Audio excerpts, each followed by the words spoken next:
Well, there's huge history of the Mahurangi River, most interesting actually, because it goes way back into the 1800s when our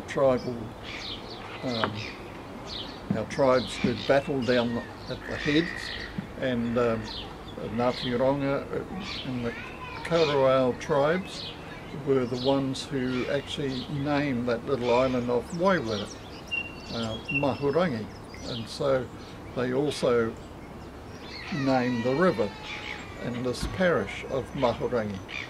And the word Mahurangi, of course, is probably more well known as the rock that points to the sky.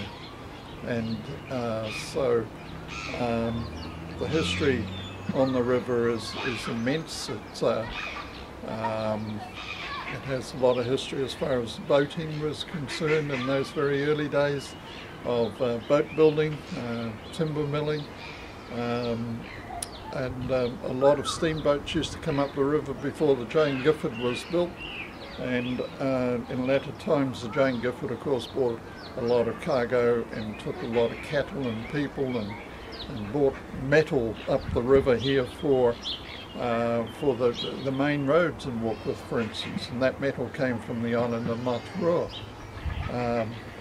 And of course it wasn't until our founder arrived here in 1843 that he discovered this tranquil little valley. And as far as we know, history tells us that he was rowed up the river by a local tribe, and he settled up here at the headwaters. It was 10 years later when John Anderson Brown decided that he would buy 153 acres of local land here, subdivided, and before he did that, of course, he named the little village Warkworth after that of his hometown. And not only did the Jane Gifford, of course, bring up all that cargo and metal and people and cattle and goodness knows what else, but it was primarily used to take the cement, the Wilson cement, into Auckland. And of course that Wilson cement was used to virtually build Auckland in those very early days. So the river over the years has maintained its popularity.